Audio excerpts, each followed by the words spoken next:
Hello? Hello?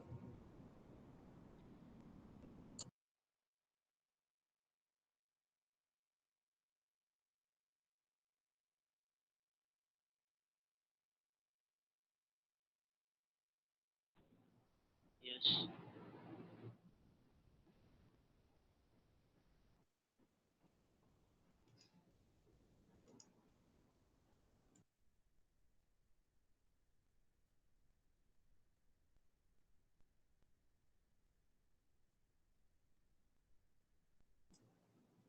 There is no sound, sir.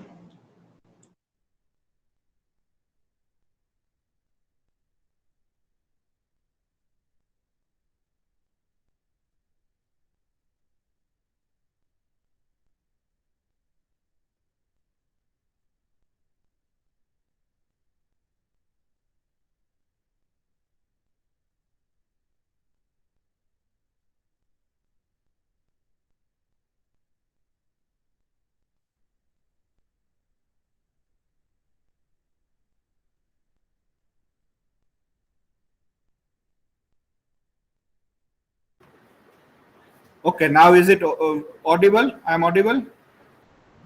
Yes, you are audible. Okay. Yes, sir.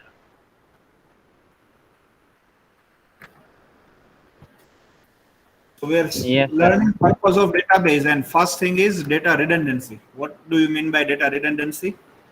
Yes, Data is duplication is called data redundancy and the value of uh, very good. So duplication of the data. We have seen the example like if the multiple data is stored at multiple location unnecessarily, then it is data redundancy. We have seen the example of our university, right? If we are having a file system and every department is storing their own data, for example, student data, we are having 10,000 students. So account department is storing 10,000 students data, student section is storing, department is storing, then exam section is storing. The same amount of data is stored at multiple location. So this is data redundancy. Redundancy is duplication of data. If you use the file system, then there will be a problem of data redundancy. Second problem is data inconsistency. For example, a student will go to the account section that, sir, please change my mobile number. This is my updated mobile number. Account section, sorry, student section will change the mobile number, but this information will not get reflected to other departments where your data is also stored. So at one location, your mobile number is X. The other location is your mobile number is Y. So this is called data inconsistency. In other words, it is multiple copies of same data. At one location, student A having X mobile number. At other location, student A is having Y mobile number. This is wrong. Right? So this is data inconsistency. Redundancy, inconsistency. Right? Next is difficulty in accessing the data. Now you consider the data is stored in the file system, and I'll call to the student section, please give me the list of the students who have not paid the fees. Student section, what they need to do? Student section, they need to filter the data. Again, I'll tell, no. Remove international students from here. You just give me the local data. Then student section need to filter out the data. 10,000 students we are having, remember. After some time, again, I'll call the students. No. Please give me whose only one semester fee is pending. Again, they need to do the exercise. Got my point? Whenever I am having the different requirement, they need to filter the data. But consider we are having very much ready-made software that we are using. In the software, I can fetch any data which I want because it is a DB, it is backed up by the DBMS. So when you are storing the data in the file, then it will be difficult to access the data. Data isolation. Different data may be stored in different location. For example, student section will ask, I will store the data as first name, middle name, last name. account section will tell, no, I will last name, first name, middle name. Someone will tell, I will store the mobile number with country code. For example, India plus 91 something something, Ethiopia plus 251 something something, Tanzania plus 255, Uganda plus 266. Some will store the mobile number as it is, Bangladesh plus 880. Right? So it's data isolation. Some will, I'll store the data in Excel. I will store the data in Word. So different department will tell, this is my own format. So it will not happen in the database because database management system will follow the same structure. Right? Integrity problem.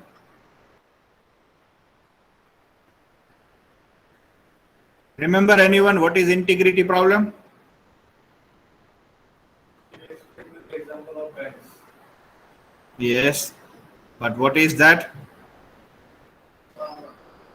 Most probably it is sometimes it may that someone has changed some value here and we need to update it somewhere else, but he forgot to update it or the system call we couldn't update in other places. Okay. And then we have the integrity problem.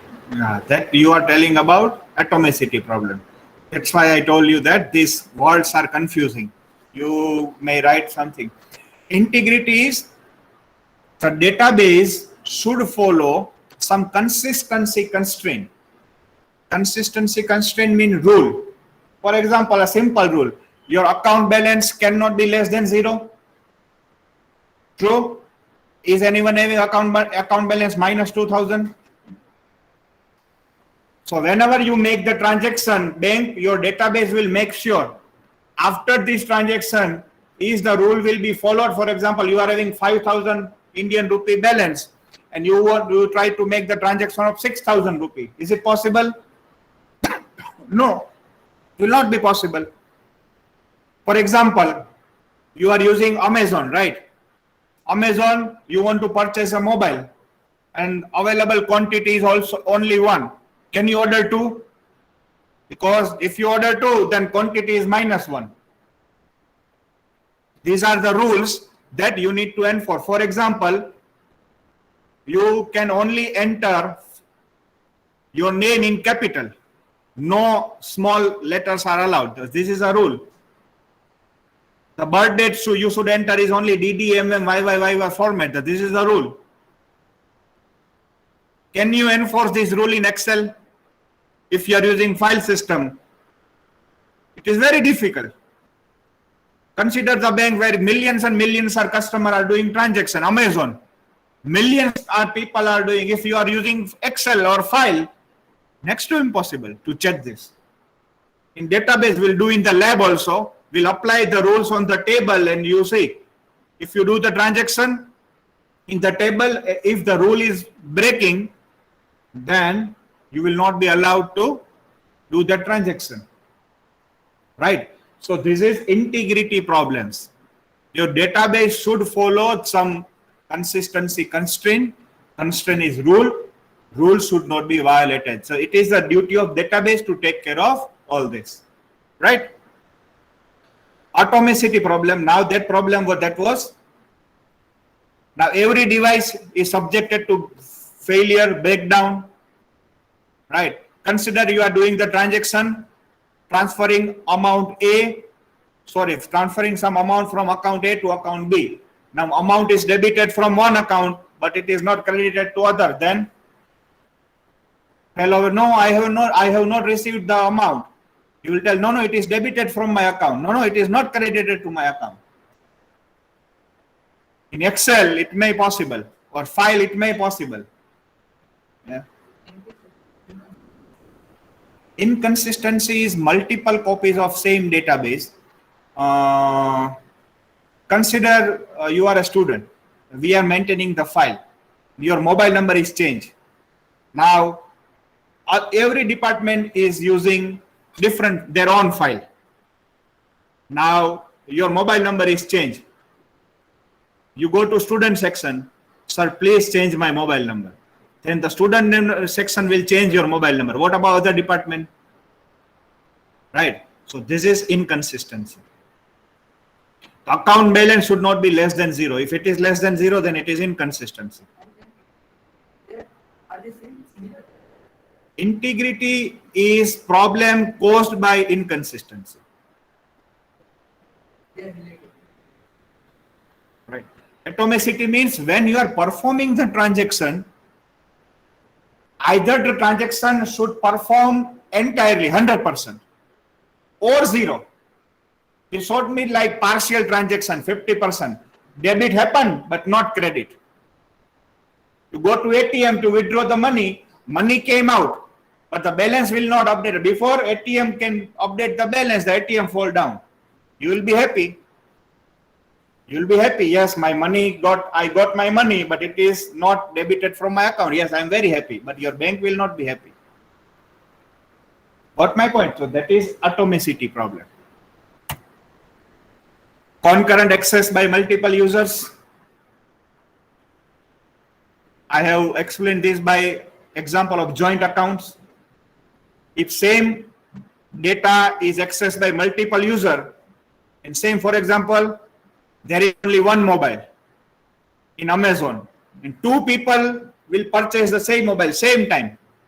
If it is file, it may happen. As it is a database, and they have kept the constraint, if there is a one mobile, two customer cannot purchase at a time. Only one customer can purchase. They just order at the same time.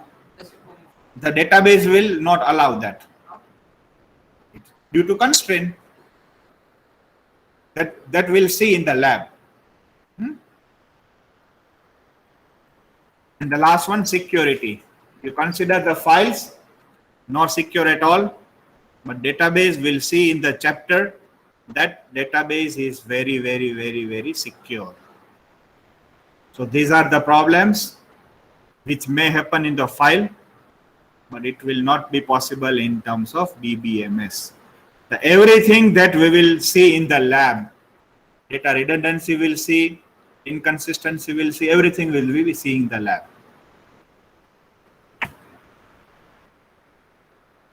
I think in this unit we'll be learning many terminologies. See in atomicity, redundancy, inconsistency, integrity. Now there are two. Sorry, it's flickering.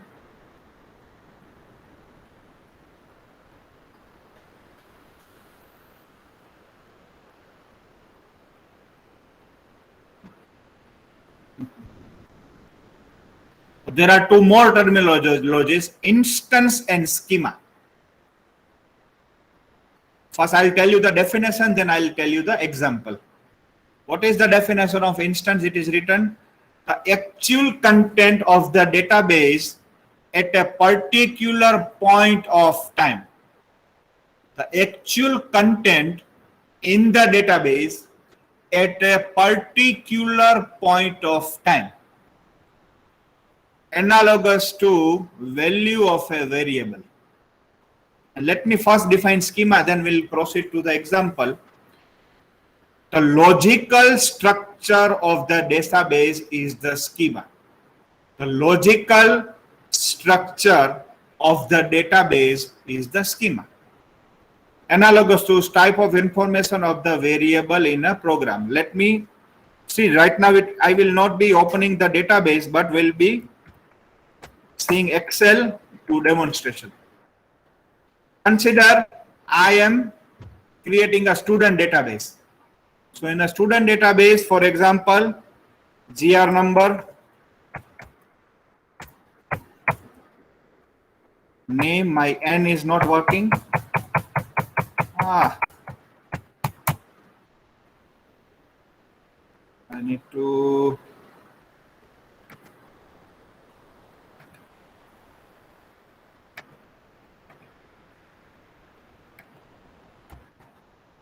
name, mobile,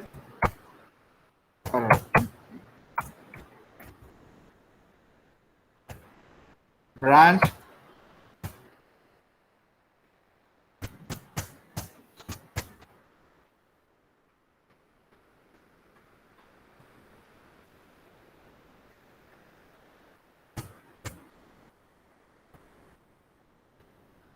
SAM. Right, this is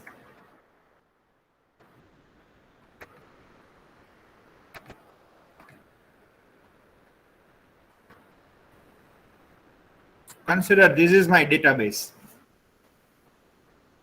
So this is, you can say, structure of my database. Structure. So in other word, it is schema.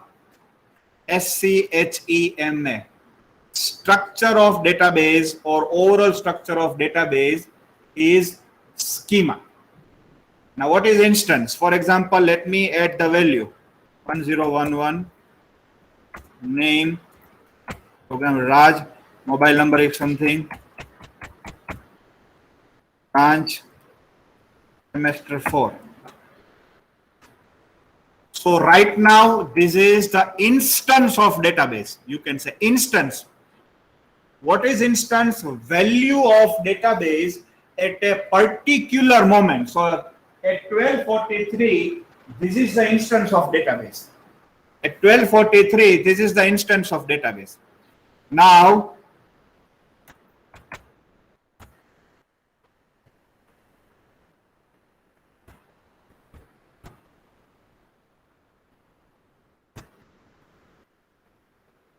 again 12:44 instance change. Now this is the instance as 12:44. In other words, let me make it very simple. It is a screenshot of the database. At any moment, it is the screenshot of the database. Now my question is, does schema change? Does the schema change? Schema doesn't change because structure is as it is. What it is changed? It is instance is changed. So schema does not change frequently, but it is the instant that will change. Now consider this student have changed the branch CE. What changed? Instance or schema? Instance change. Now this student has changed the mobile number. What does change? Instance or schema? Instance. So the instance will change the frequently, but not the schema. Schema will not change. Right. Now it is not like the schema will never change. If you want to take address of the student,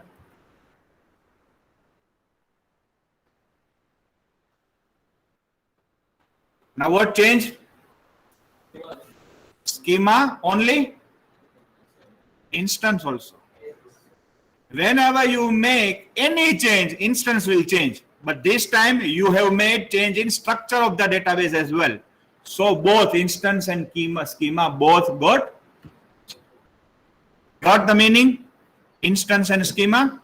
Schema is structure, overall structure of the database, which is not changing frequently.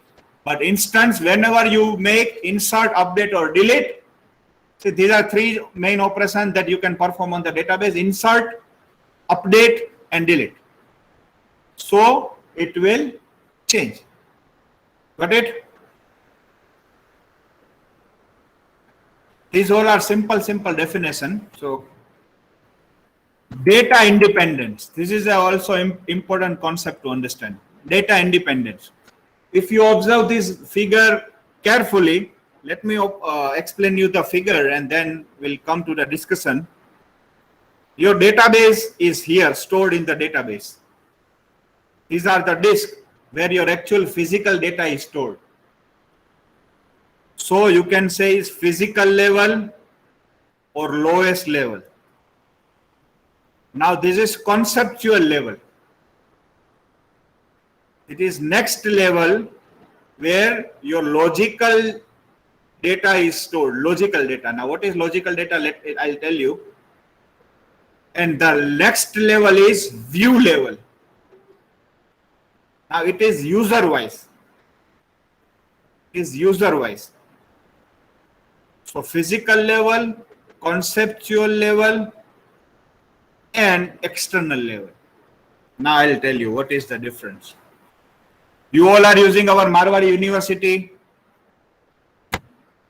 software. Are you able to check attendance of your colleague or only yours? Only yours. Is it mean we are storing only your attendance? No. We are storing attendance of every student. Are you able to see result of your other colleagues? No. You can only see the result of you. So this is view. You can only able to view the portion of the database for which you are authorized. You are not authorized to view any details of your colleagues. You can only check your details.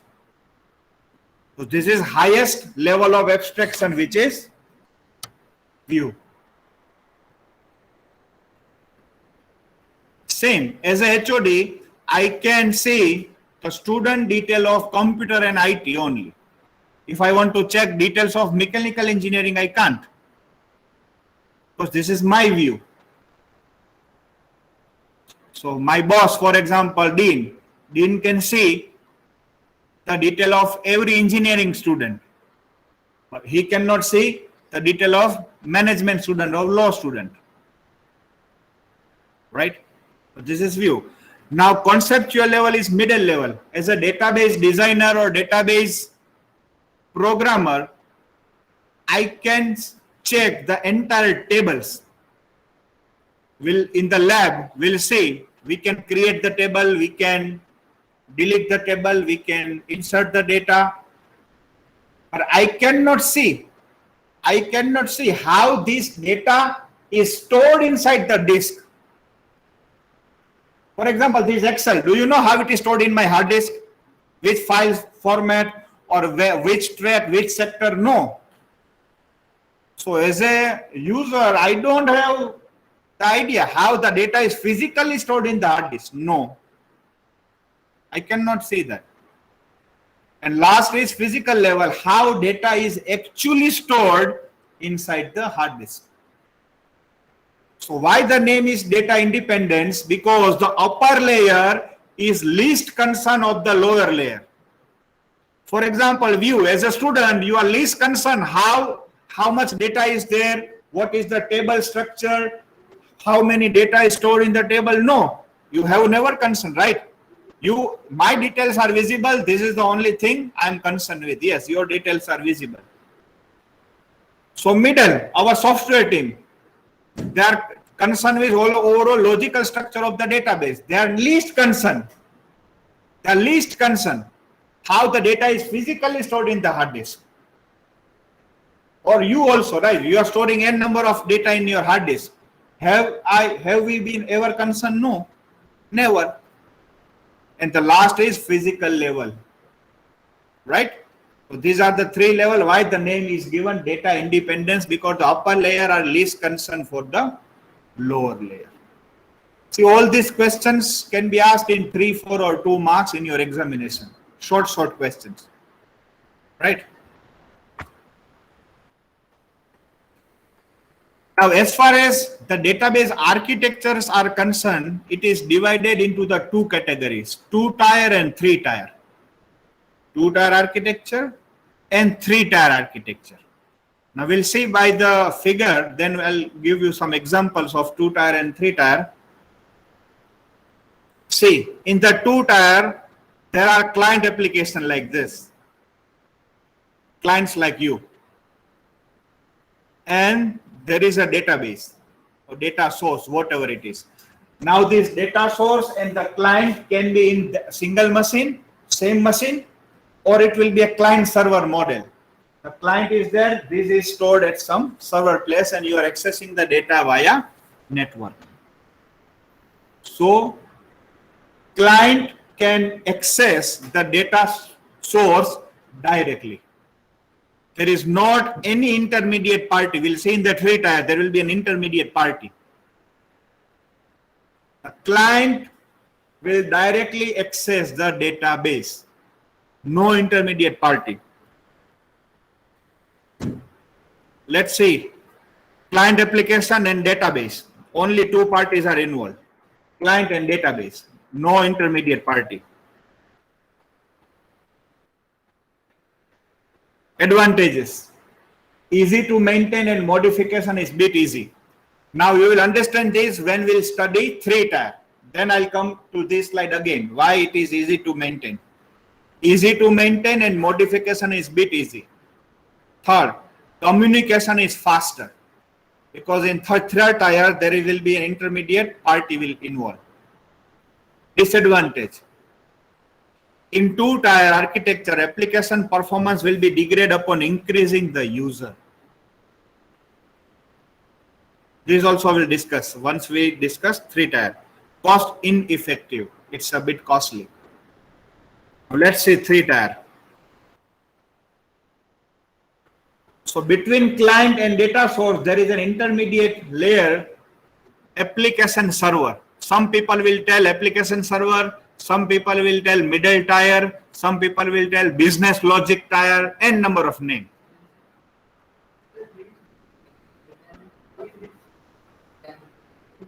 What?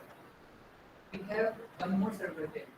Additional server. Can you allow me to explain? Then you can ask your question. Let me finish first. I can understand your curiosity, but without I finish, how can you understand this? Got my turn. What is your name? First, let me explain. Then you can ask whatever your doubts are. Okay. So there is an intermediate logic. That is the reason why it is 3-tier. Now that application server, either it is a dedicated server between you and your data source, or it is the part of data source. It is a part of DBMS. Depends. Either it's an intermediate logic, but it will not be or never be at the client side. Either it will be on server side, integrated with the data source, or it will be a separate machine or separate server. So client layer, business layer, data layer. Advantage, high performance. Improved data integrity. That also we'll discuss how. Improved security. Client is not direct access to the database. Client can never access directly database. It needs to be through business logic.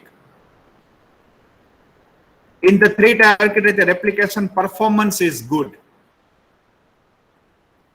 Disadvantage, increase the complexity and efforts. Now let me tell you a few examples so you can understand 2-tier and 3-tier. Consider there is a bank with millions of customers. So on every first of every month, bank will give some interest on the account balance. For example, 0.5%. On the first, whatever the balance is, account balance to these millions of customers, bank will give 0.5% of interest. So what your database needs to do? Database needs to calculate every account balance multiplied by 0.05. Updated balance needs to be written. So there is only one, you can say, task. Now, that server also needs to calculate interest of the loan. At every first, whatever the loan is to the customer, that interest needs to be calculated. There is a second task. Then routine transaction. Some bank also pay some quarterly interest to the customer. So bank, or let me tell you the other example. So let's consider bank now. So bank's database is having n number of tasks to do. Now consider these, all the tasks needs to be done by DBMS, which is reside in some server. So your server is busy in calculating all this. Number one. Number two, the routine transaction. It is not like that when servers are calculated, you cannot perform your other transaction. Your customer routine debit and credit, every transaction people are doing. So in simple word, the application server is nothing but assistance of your DBMS. Assistance.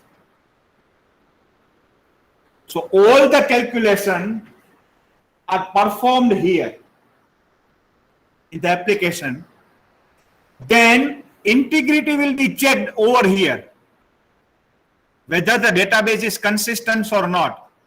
After all this calculation, all the rules are followed, whatever we have applied on the database, it will be checked, and then final value will be updated on the data source. What happened? Your data source is free for the other routine transaction. So in here, there is nothing like this. All the tasks needs to be performed by your database.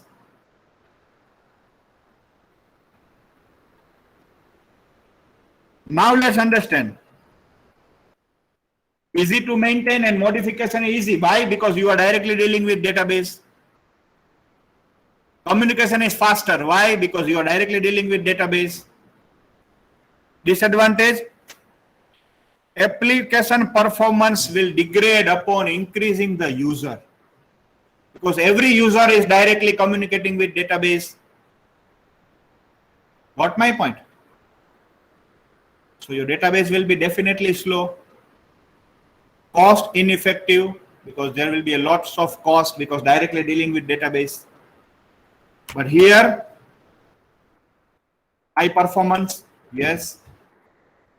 Data integrity, because every security check, everything is performed on at the assistant side. So it's duty of assistant to perform all these things and submit final thing to the superior, something like that. Security also, because users are directly not accessing the database. Application performance is good. And the disadvantage is only increase efforts because you need to maintain. Now you will ask, sir, what if application server is busy? You can have multiple application and divide the task. If I am busy, I cannot able manage my task. I can have multiple assistant. One assistant is doing the student related task. One assistant is doing staff related tasks. One assistant is maintaining my appointments, something like that. So when you are when you are making some small software, some desktop software, people are using 2-tier only. But when you are creating or you can say developing a enterprise software, big software, then people are using 3-tier architecture. Now you ask. As we have one additional server here, how is it possible? And See, it is always easy to have application server than database. Otherwise, you need to strengthen your data source. Task is there. Let me simple. I am an IT head and I am not able to do my job. So the organization, what it will you can say do, it will hire a second head, or they will give me assistant. What is cost effective?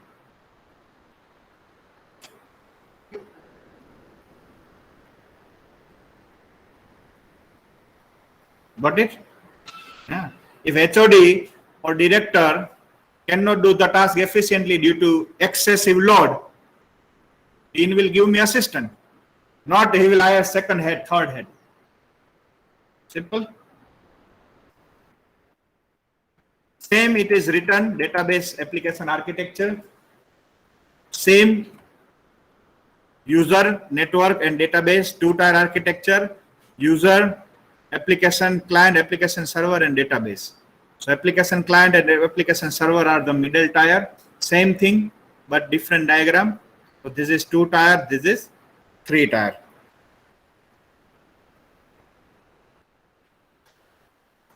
Now data definition. Today we are having lab. So in one of the lab we'll do this. As far as the language is concerned, it is divided into 2 or multiple 3 categories. First one is DDL, data definition language. By name itself, you can understand what is definition. When you are defining the database, you are creating it, right? So specification notation for defining the database schema. For example, we'll use the command create table to create a table. So here it is also written create table account.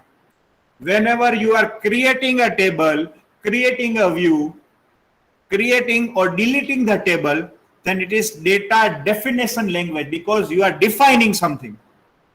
In other words, data manipulation language. When you are playing with the data, insert, update, delete.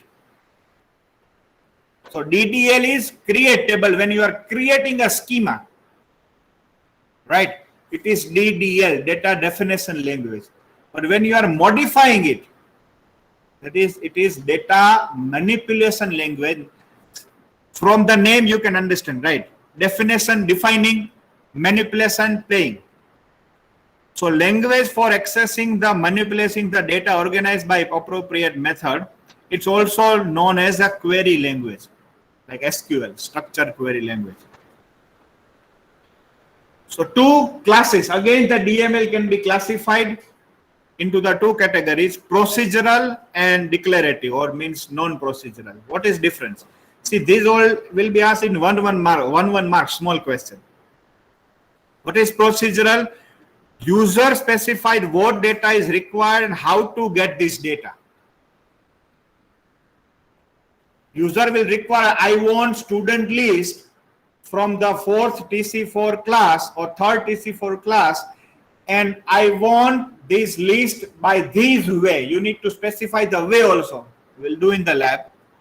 So procedural, you also specify what data you want and how to get the data. But in the non-procedural, user specifies what data is required without specifying how to get data. User will tell, I want this data. It's up to DBMS how it will give me the data. So procedural, non-procedural. Generally, SQL will use non-procedural, will just fire the query, and it's up to the SQL or DBMS how they'll give the data. So SQL is the most widely query language. There is one more language which is not listed here. It is DCL, data control language. DCL, data control language. Generally, whenever you want to put some security or whenever you want to control your database, then you are using DCL, data control language. Now let's do this quickly, then we'll end. Data models. How you can store your data. Relational, ER, object-oriented, network. But here in your 3rd semester, we'll be using relational and ER. Your next unit is ER, entity relationship diagram or model, and your 3rd unit is relational model. So these two models will be using particularly. This, it is out of scope. Relational is nothing but table. In DBMS, relation is nothing. If your data is stored like this, it is a relational model. And in laboratory, particularly, we are going to create such tables. Customer ID, customer name, customer street, customer city, and account number. This is some simple table, and your information are represented or stored in rows and column wise. Like this. Customer table, account table, depositor table. This is ER. ER is nothing but graphical representation of your relational model. Like in C language, you are using flowcharts and algorithms. So algorithm and flowchart. What is flowchart? It is a graphical representation of your algorithm. Same graphical representation of your database. So we'll be learning in detail whenever we'll use this, but this is something graphical representation of. This is customer table, this is account table, this is relationship. Okay, this is the last topic. we'll do in next lecture. Any queries for anyone for today? Anyone?